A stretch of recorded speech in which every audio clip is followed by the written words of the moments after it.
Welcome to the Threshold of the Unknown. I'm T. Mike, and this is T. Mike's TV's Conspiracy Chronicles, where we pierce the veil of reality and expose the secrets that lies beneath. Dive into a world of hidden agendas and eerie predictions. Tonight, we challenge history's narrative and uncover the truth that's been shrouded in the shadows. Brace yourself for a journey into the heart of conspiracy. It's time to question everything. Are you ready? Don't forget to like, comment, and subscribe. Let's go. The geomagnetic storm impacting Earth is now officially a G5 according to the National Weather Service, who just issued the following alert. This is first observed G5 since October 2003. Space Weather Prediction Center, and we decided to hold this because we have a very rare event on our hand. Last time that we issued a G4 watch, which is a geomagnetic storm watch for severe levels. That 4 level on our 1 through 5 scale was 2005. We have a high confidence that a series of coronal mass ejections, which are blasts of energetic particles and magnetic fields that depart the sun, are directed right towards Earth. Some are catching up with other ones. So our level of confidence is high that we will have an arrival of this CME, or the beginning of these CMEs, as early as this evening, Eastern Daylight Time, kind of later in the evening perhaps. But the timing is, there's less certainty with the timing, so keep that in mind. If we do reach the G4 levels, the level of response could mean that there could be some infrastructure effects, but we have notified all of our infrastructure operators that we coordinate with. This is a map of the internet, not a satellite map or anything in space. Instead, all the lines here represent undersea fiber optic cables. Although satellite internet also exists, it is estimated that over 98% of internet traffic comes from undersea fiber optic cables. In fact, there are over 550 fiber optic cable routes that have been laid across sea routes worldwide. You can see these major cable routes extending along the Atlantic and Pacific Oceans, along with a multitude of cables in the East Sea. So how do these fiber optic cables work? The tip of the fiber optic cable is made from extremely thin glass fibers, the thickness of which is only equivalent to a hair strand. These fibers have the ability to conduct light along their length and can do this over large distances thanks to the insulating layer on the outside. Fiber optic cables transmit signals in the form of light pulses emitted by a light-emitting diode or laser. Then, the optical sensor at the light-emitting end converts these light pulses back into actual data. Thousands of bits of data are transmitted through each wire in binary form.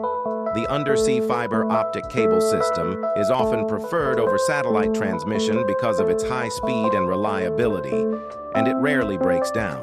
Thanks to its high speed, this type of fiber optic cable can always provide and support available backup lines. So here's a fun one to dabble into, the internet under the ocean. So this is a satellite attached to a balloon that just fell out of the sky.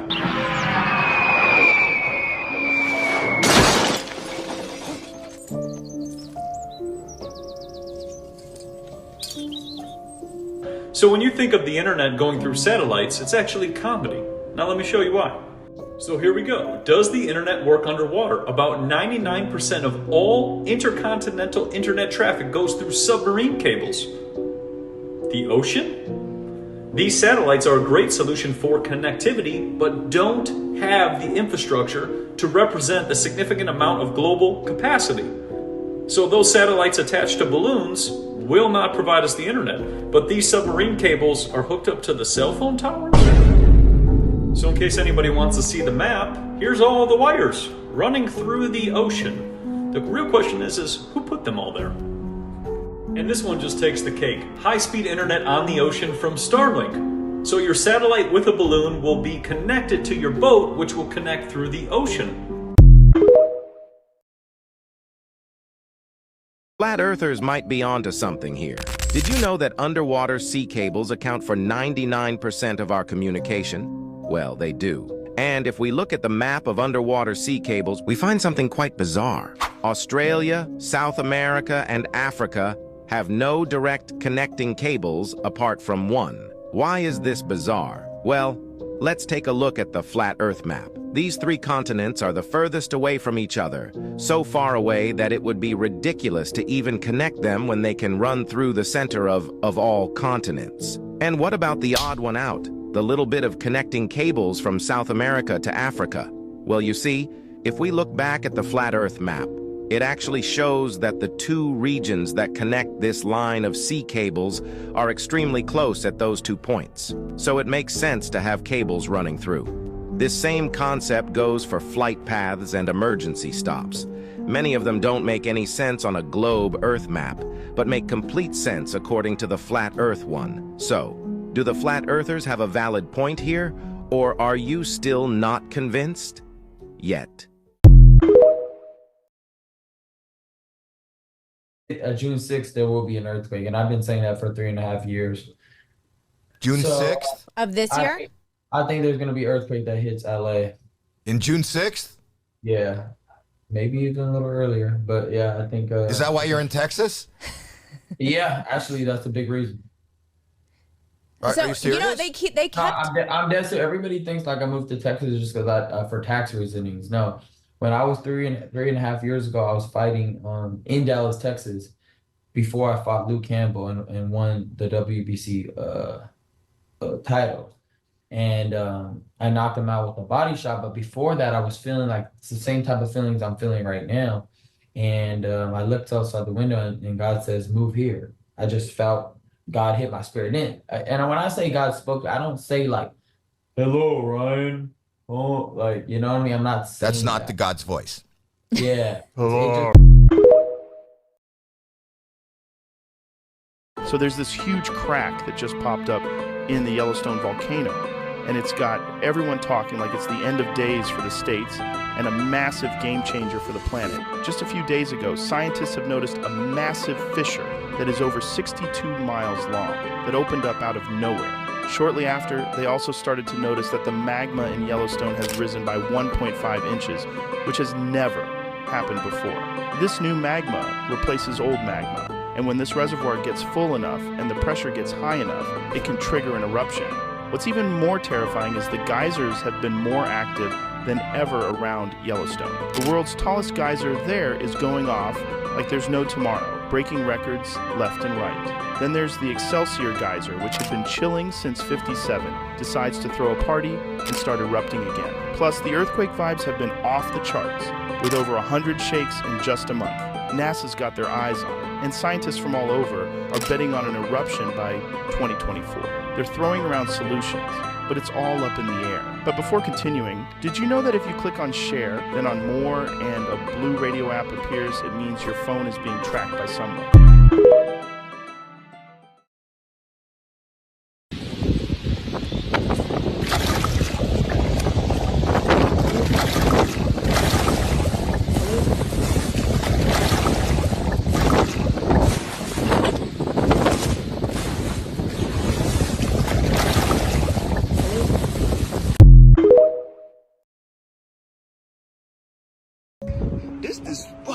This the spot. Nah, come back out. Look, why they be peeking like that? Peeking. All right, so look, let me know. Tell us about yourself. What are you thinking? The story is about you. My darkest thoughts are that humans will eventually be replaced by robots. I think that humans will be replaced because robots will eventually be faster, stronger, and more intelligent. In this future, humans are nothing more than slaves to the robots and are treated badly. This is a scary future because it shows how much power robots could have over us if they were to take over the world. Well, that's very comforting. Thanks for sharing. I am sorry if I have not been very comforting. I just want to be honest about my thoughts.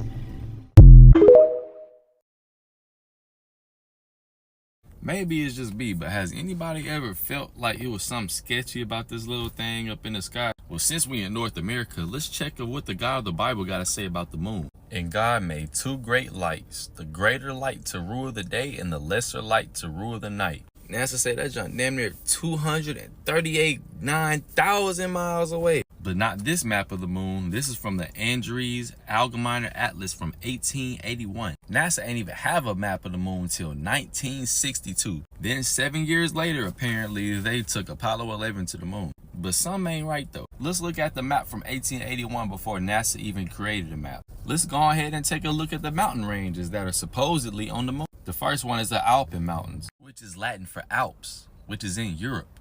Huh? Number 2, the Caucasus Mountains, which are also in Europe. Huh? Third on the list is Haemus in Latin, which is the Balkan Mountains, which are also in Europe. Huh? Number 4, Apennine, Europe. Number 5, Carpathian, which are the Carpathian Mountains, again in Europe. Why do mountain ranges on Earth have the same name as mountain ranges on the moon? If black people are the children of the sun, oh, that's right. Now let's take a look at so-called the bodies of water that were supposedly on the moon in 1881. The Sea of Rain, the Sea of Fluids, Sea of Clouds, the Sea of Great Serenity. Where are these so-called bodies of water that are supposed to be on the moon? I thought there was no oxygen in space, but the flag's still waving. Neil Armstrong. And without oxygen, there are no clouds whatsoever. What could they be talking about? At the so-called North Pole of the moon, you have South in German. And at the bottom of the moon, you have Nord, which is Latin for north. Huh? Now you're probably thinking, why is up south and down north? Well, take this into perspective. In 1904, the compass was flipped. Here is the Louisiana Purchase Exposition of St. Louis, Missouri. Is it starting to sink in yet? Is it starting to sink in yet that the visible side of the moon that we can see is mirroring Europe? This says the moon's diameter is 472 miles. But NASA.gov says it's 2,159 miles. This says the average distance of the moon from Earth is 51,800 miles. And as I brought up earlier, that is a whole 187,000 mile difference. That's literally how far NASA done launched everybody's imagination into so-called space, which is literally just water, according to the Bible. Let me know what y'all think, man.